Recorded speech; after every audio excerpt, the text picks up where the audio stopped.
Welcome to the Marketing Mentor Podcast with Ilise Benun, founder of marketing-mentor.com and author of 7 books, including The Creative Professional's Guide to Money. Since 2008, Ilise has been interviewing her clients and other successful professional creatives who are doing what it takes to stop the feast or famine syndrome, get better clients, and command the fees they deserve, and sharing the nuts and bolts of what they've learned so you can do it too. You can find more at marketing-mentor.com. And now, here's Ilise Benun.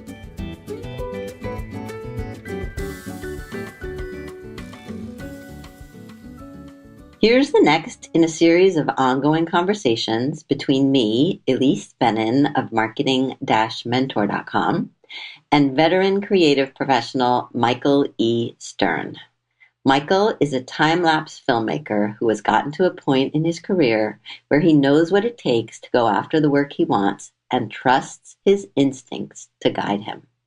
That's what he shares in 2 stories where he learned of a project that would be perfect for him and proceeded to insert himself into the conversation, as he calls it, and secured the projects.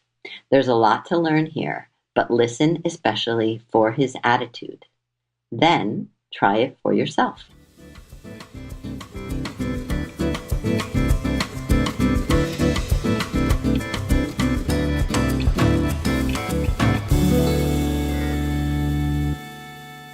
Hello there, Michael. Welcome back to the podcast. Thank you, Ilise. Good to hear your voice again. Thank you. And for those who have not heard our conversations before or who know who you are, please introduce yourself. Yes, I am Michael E. Stern, and I live and work in Pasadena, California, and I specialize in industrial and construction time-lapse filmmaking and occasionally corporate portraiture. Beautiful. And I always love your what we call elevator pitch because you're so focused, and that I imagine is one of the keys to your success. Yes? Well, is being focused a photography joke? I hadn't thought about that. Right. Forgive the pun. No, it's a great pun. You have to know what kind of an animal you are. You have to know what makes you comfortable. You have to know what you want to do. You have to know what your hot buttons are. You have to know what brings joy. And that really, it's like layers of an onion. Your career is long enough and those layers get peeled away and you finally get to the core. And when you get to that spot, it's almost like being born again in that you've gotten all the shaft taken away and you've made all of the mistakes, and now you're just laser focused on the journey you want to take to finish off your career. It's very fulfilling when you have that kind of freedom. Mm-hmm. Beautiful. And this is, I believe, the 5th in a series of our conversations. Yes, I haven't worn out my welcome yet, so that's a good thing. Not quite yet. And you had another idea for what you want to talk about, so lay it on me.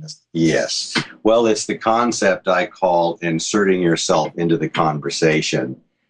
And again, let's make a couple of assumptions here. Your website is online. You're displaying an elevated level of work. You're blogging. You have regular contact with clients.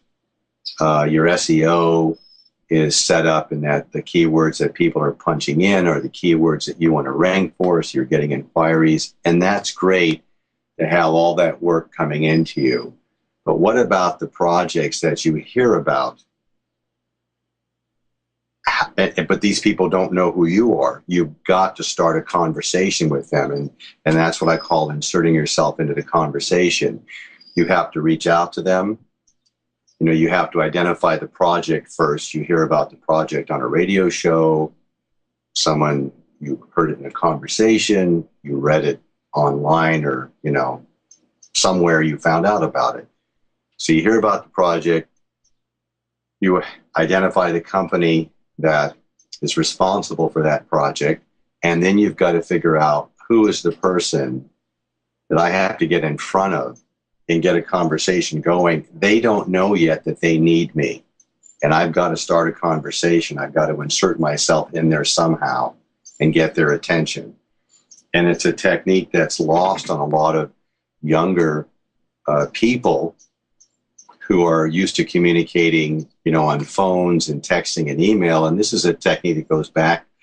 I used to have a pager that clipped to my belt, and I would get a text message, and it would be a phone number. And I would call the phone number, and there would be a piece of business on the other end of the line. Or even before pagers, you had to call people up and engage them in a conversation. So this is a technique that, harkens back to those times. It's a hard technique to master. It's very frustrating. You need a heck of a lot of patience and have to be incredibly stubborn and not give up. And it sounds like you're speaking from experience, maybe even a recent experience triggered this idea. So yes, tell us without giving revealing anything away. Yes. Just tell us a story. So I have two stories to tell, one from 3 years ago and one from a couple months ago. So I'll be as brief as I can. Read a story in the LA Times business section about Madison Square Garden Company. They're in New York. They own Madison Square Garden, Music City, Radio Hall, Music City Hall, whatever it's called, Radio City Music Hall, something like that. They own the Knicks basketball team and the New York Rangers hockey team. And they bought an old venue out here in LA called the Forum, and they renovated it, and it's now a music venue. They brought it back to life, and it's just great. But in August of 2012, when that story appeared in the paper, the first thing I thought was they're going to want photography. They're going to work with a local LA-based shooter, and I'm the guy. They don't know it yet, but I'm the best fit for this job. And so I thought it would be easy to find out who the right person was to talk to. And the numbers that are available and the email addresses that are available for Madison Square Garden are all about the venue and the entertainment and the sports teams. It's nothing about the corporate side. The corporate address, the corporate phone numbers, the corporate people, really difficult to find. And it was a lot of Google searches. It was calling up phone directory, operators in New York. Very difficult. Nobody had numbers. It was hard to find, and it was very frustrating. And then it hit me, I've got to start at the bottom and work my way up. So I literally called the lost and found department at Madison Square Garden, the actual venue. And I could tell, and this is going to sound wrong. I hope it doesn't sound wrong. I don't mean it to sound wrong, but I could tell by the way the person answered the phone that they were not a highly educated person. They were very, I hate to use the word simple, but they're in a very low level minimum wage kind of job, not a lot of pressure. So the way I asked that person the question, hey, could you help me find out who's in charge of photography? Well, she had no idea. And so she sent me over to security. And I talked to the security person. And I could tell this was a person with a little bit more sophistication. So I had to change the lingo and how I asked that question. And he had no idea, but he was very polite. And he sent me to human resources. And of course, human resources, again, it's an elevated level of education and pressure on the job. And so I spoke a little bit differently in how I phrased my questions. I needed to find out who so-and-so was. And that person said, well, I know who it is. I'll send you right to her office. And bingo, 4 steps up the food chain, I got right to the right person. And when this person picked up the phone, she knew how difficult it was to get a hold of her. And she was so impressed that I was able to locate her that she said, listen, as far as I'm concerned, the job is yours. Wow. But we're 4 months away, so I'll contact you in January and let's figure out the contract. And it worked out, and it was a 13-month shooting contract. And that's how I got that job. Okay. Just by... So, and I mean, obviously that's very impressive and requires a lot of persistence and creativity and what I'm curious about also is when they're 4 months away, how do you stay in touch? I mean, that may feel like 4 very long months. Do you trust that she's going to remember you? What did you do during those 4 months? No, I do not trust that she's going to remember me, and it's very astute observation. So it turns out that during that 4 month gap, there was a time when the L.A. County Museum of Science and Industry now houses one of the shuttles, the Endeavour. And the Endeavour, it was a big thing when it was brought through the streets of Los Angeles to its home. So it came in, I guess, flew in and landed at LAX and had to be brought by a truck through LA, the west side, through Inglewood, where the Forum is located, out to downtown LA, where the museum is. And it was a big deal. And at one point, the Endeavour stopped in front of the Forum before the work began. And there were grandstands built, and the mayor came out and speechified, and there were all kinds of people around. So I thought, I'm going to go out there and do some interesting pictures of the shuttle with the Forum in the background, come up with some nice pictures, and send it to him as a gift. Here's the kind of eye that I have. Here's what I can make out of a situation. It just was perfectly timed. And I went behind police lines. I was threatened with being put in jail. People got mad at me because I went places where other people wouldn't. And I got out there at like 2 a.m. And before the shuttle arrived, I stayed until about 10 a.m. It was really cold, and I was wearing a big, heavy Navy coat. By the time I left, I was sweating bullets. It was so hot. But I made some interesting pictures, and I sent them on to her. No big deal. Just wanted to keep in touch. Here's, what your building looks like now, and the shuttle's in front of it. And it was just a little keep in touch kind of thing. And now, again, this may sound wrong, but, I'm a professional photographer. That's my profession, but my business is selling. And I play the whole gender thing to my advantage in that I can be very charming. The way you talk to women is a little bit differently than the way you talk to men. Men kind of want to be competitive and go mano a mano and talk about sports, and you can be a little bit more abrupt maybe. But with women, you have to be a little more sensitive and listen to what they say a little bit more. She's a single mom with a teenage daughter. I got a son who was just getting into his teens. So we had something to chat about. So I was making more conversation with her about our lives and not the work, because the work wasn't up on the radar yet. It was coming, but there had to be some other thing to look forward to on a phone call. So you have to be sensitive to your subject, and it's not being sexist, it's being sensitive to who you're talking to. You got to know your audience. And Michael, if she had been a he, how would you have handled that differently? Well, I probably would have, I would have somehow brought up sports or animals or outdoor stuff or kids. I would have brought up things based on my life, send shots across the bow, if you were, and see what the response is. Some people pick up on it and, oh yeah, love baseball. Well, you Dodgers, they stink, or whatever. Hey, we have a conversation going all of a sudden. Or if he says, sorry, I got the sniffles because I'm allergic to my wife's cats. Oh, we got cats too. We like cats. And that would start the conversation. You listen to what they're saying. If there's no response and they're just a stone wall, then they're telling you, we're talking strictly business, dude. Keep it on that level. I ain't your friend. Not that they say that, but that's kind of how you have to interpret it. And they're telling you subtly, by not responding, how they want the conversation to go. And that's a skill that takes a long time to refine, because you can be like a bull in a china shop and just pound through the conversation. And before you know it, you've shredded any hope of working with these people. And actually, Michael, that reminds me of something that happened yesterday. Let me get your take on this. Okay. a client of mine did a follow-up to someone that he had met at a networking event.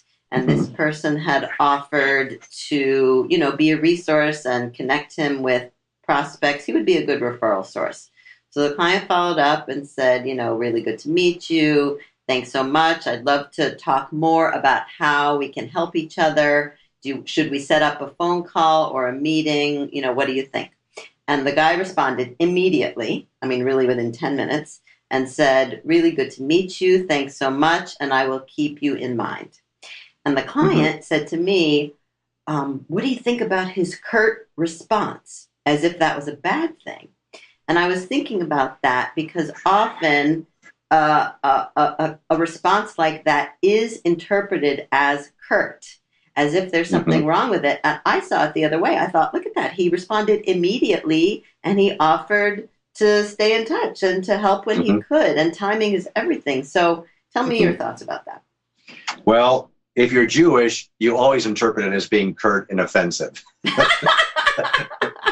That's just part of our DNA. Oh, he doesn't like me. But, you have to get your ego and your feelings out of that message and look at it. These people are busy. You made a good impression. What else could they say? They don't have any work at the moment, but they want you to know it was a positive thing. So that was a very positive message that came back. I got that from a guy. There was a story in the paper about a year ago, a company that makes trolley systems for cities. They designed the trolley car, they designed the power, they design where the tracks go, they do the whole thing. And I'm thinking, these people need me. And it took a year of trying to figure out what executive I should talk to. Finally got him on the phone after about 4 months. We had a nice little chat. I sent him an email with links. He sent me back this incredible email. In fact, it was such a great email. I showed my wife. He said, your work is impressive. I've never seen anything like it. We have this thing coming up in about 6 months. I will keep in touch. Thanks so much. And I'm thinking, what a great email. He will never keep in touch. He's too busy.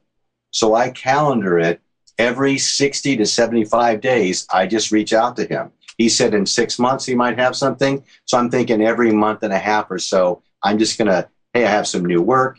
Check it out. Send him an email. How you doing, Brad? Hope things are well. I'll keep in touch. I finally, so I called him yesterday.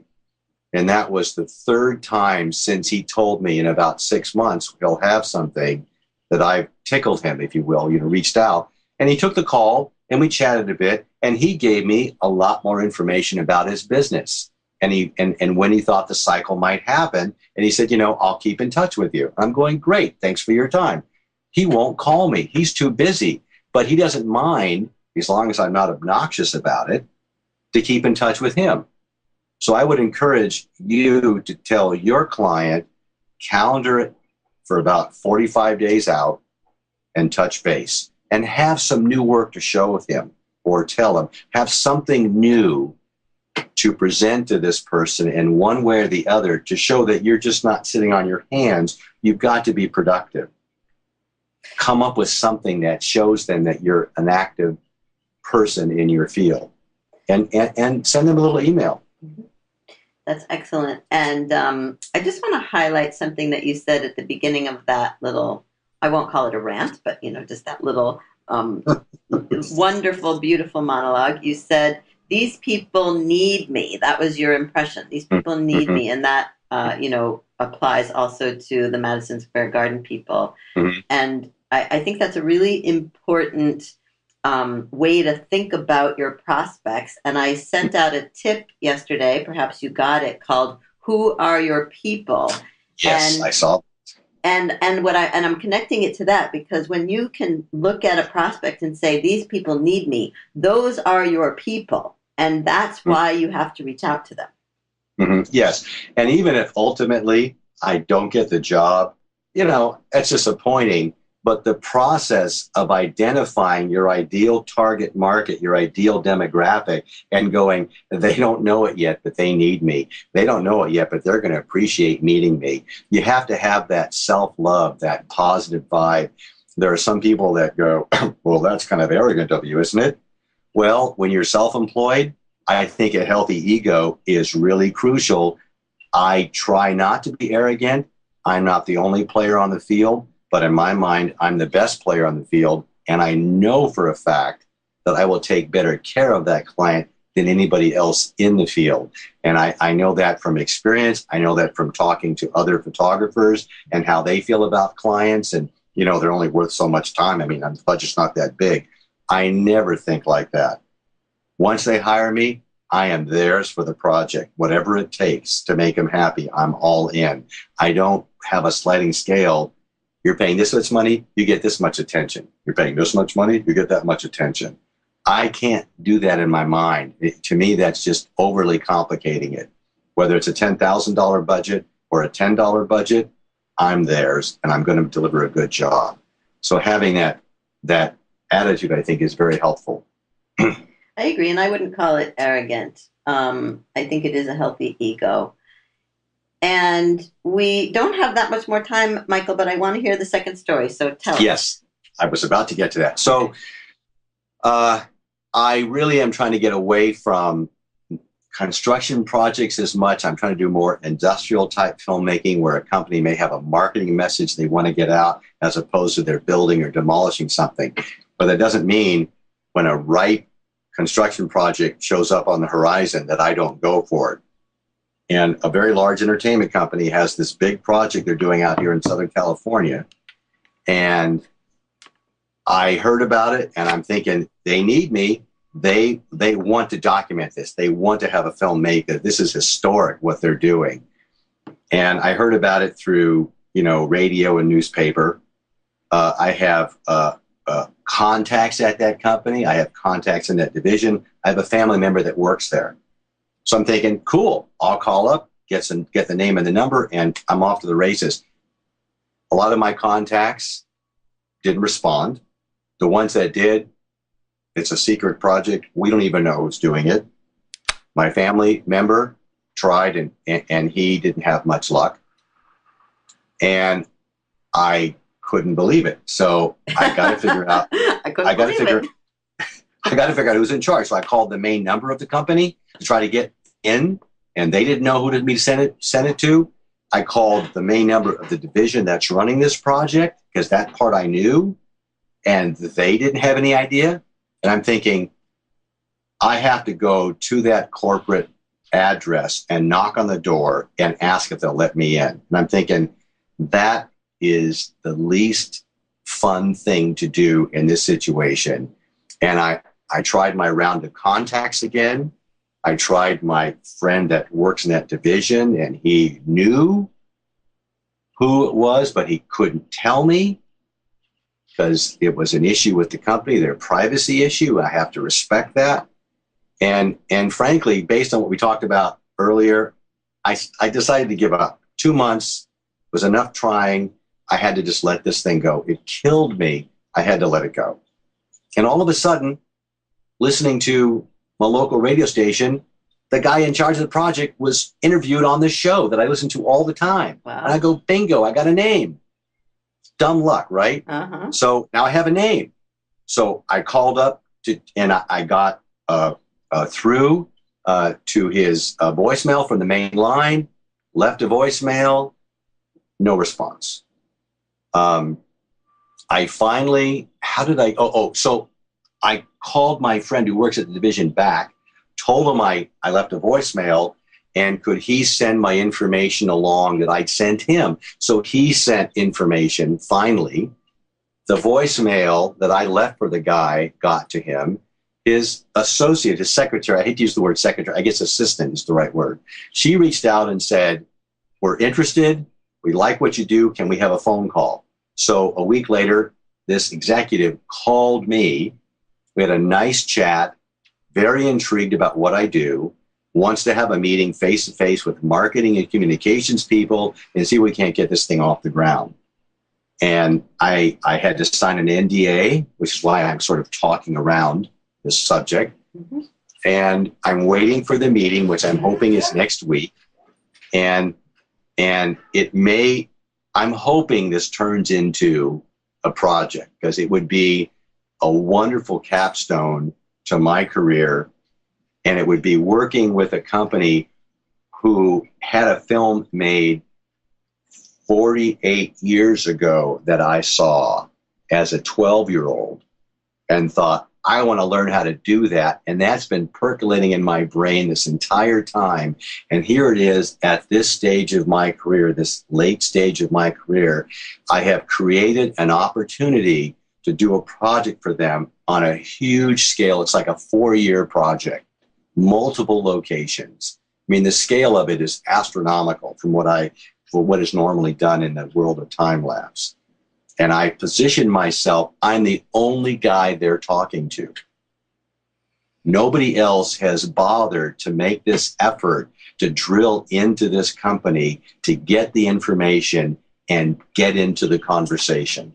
Nobody else does that in my field. And I think that's a really interesting place to wrap it up, Michael, because it's what you started with, inserting yourself into the conversation. And I just want to put the spotlight on this idea that no one else has put the effort in. No one else is going as far as you do. And that is, I think, the right way to think about it, to remember that your competition isn't very good at promoting themselves. I say that about everyone because most creatives do not promote themselves. And so even if you do a little bit, it will get you in front of the people. And then if you do more and you do more, or you put in what sounds like a tremendous effort in these situations for, a very substantial reward, potentially. I just think that's the thing to remember, is that most people are not going this far. And it's, as I said before also, Ilise, it's easy to get frustrated. You need a tremendous amount of patience, and it's not always successful, but it's a process that the more you do, the better you get at it. And the next time you do it, there's less friction. And pretty soon it becomes as smooth and easy to do as we're talking to each other now. And that's the payoff that you have to keep in mind, is it allows you to be so much more fluid and comfortable in virtually any business situation going forward. That's the long-term payoff. The short-term payoff are the jobs. Right. The long-term payoff is the sense of self-worth and the data, the feedback you get back that, I am fitting in, I can do this. That is worth a lot. Beautiful. Tell people where they can find you. Well, if you go to any local post office, on the most wanted poster, you'll see my picture. Oh, no, I'm sorry, wrong interview. My website is buildabetterphotograph.com, and I do blog on there. Mostly I'm blogging for my clients' information. I do write a few blog posts on LinkedIn that appeal more to kind of this topic that we're talking about, working for yourself. And those are basically the two places. I do Instagram at Michael E. Stern, and I Twitter at Michael E. Stern. Or tweet, I guess. Your age is showing. Your age is showing. I'm a tweeter. Yeah. So are you. Don't you laugh at me. So are you. All right. This is great. Thank you again, Michael. Thank you for listening, everybody. Did you hear the confidence oozing from him? Don't mistake it for arrogance. It's something entirely different. And I think it's made up of an unwillingness to give up, an awareness of who your people are, and a conviction that once they learn about you, they'll think so too. They'll see the perfection of the fit. So you can find out more about Michael at his website, which is buildabetterphotograph.com. And thanks for listening. If you like what you hear, check out the How Design Live podcast, which I also host, and where I speak to creative entrepreneurs about the business of creativity and creativity in business. This is Ilise Benun of marketing-mentor.com, and you can sign up there for my free course or for the free 30-minute mentoring session that I offer. And I'll be back again soon with more. Thanks for listening. Now go try out what you've learned. If you like what you hear, you can go to marketing-mentor.com and sign up for Ilise's quick tips from Marketing Mentor and her free 30-minute mentoring session to get your burning questions answered. Check out what's on sale in the Marketing Mentor Shop, like the Pick a Niche Kit, proposal bundles for designers and copywriters, and the 30 Minutes a Day marketing plan. Ilise is also the host of the How Design Live podcast, a programming partner for How Design Live, the largest design conference, and you can learn all about that at howdesignlive.com. Until next time.